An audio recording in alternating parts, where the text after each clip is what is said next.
Can I get a cup of coffee? Yeah.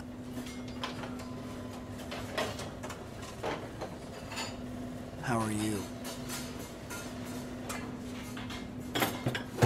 Thank you.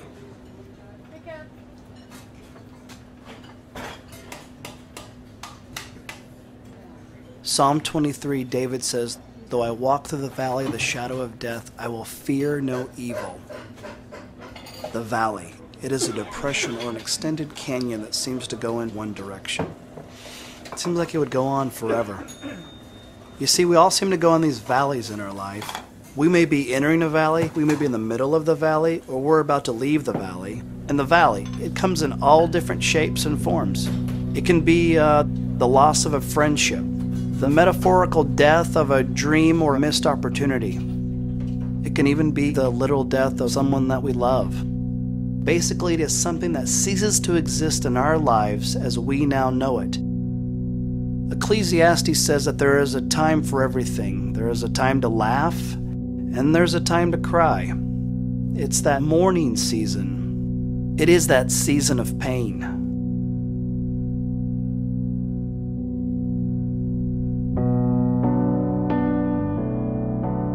Everyone hurts at some point. We all feel the pain of experiencing the valley of the shadow of death. When we are in the midst of pain, it feels like it goes on forever. There's no relief in sight. I'm not talking about having a bad day or even a big inconvenience. I'm talking about those seasons when the pain hurts in our bones, in our gut, into the very core of who we are. So where do we go when we mourn? Where do we go with those thoughts of pain and those wounds?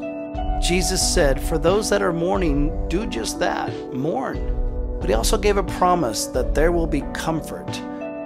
So for those people that are in the valley with no end in sight, they must be comforted.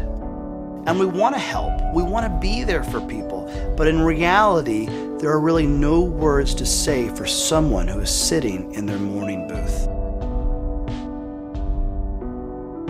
We try to tell jokes. We think that laughter should lighten their mood. It doesn't always seem to work. If laughter is the best medicine, why does it seem to sting when we're in the valley? And others try to offer perspective. We really don't know what to say, so we try to offer some counsel.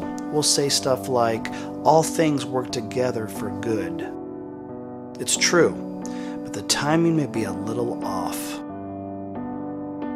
Sometimes we find ourselves trying to comfort someone we really love. We say it's time to move on, to rise above it, to get over it, that there's a life still to live. But if we were to really look at them, we'd see their pain. For those of us who can't see the pain, we leave, we exit. We cannot sit in the mourning booth any longer.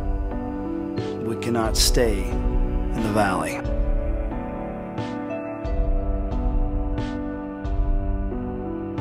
Everyone must take their turn in the mourning booth. However, they shouldn't have to do it alone.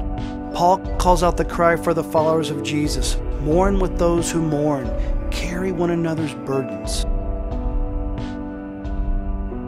We must get in close proximity of the person in pain. Never underestimate the power of your presence. When a person is seated in their mourning booth, there is something eternal and gently and quietly taking a seat next to the wounded. St. Francis said, share Jesus with others, and if you have to, use words.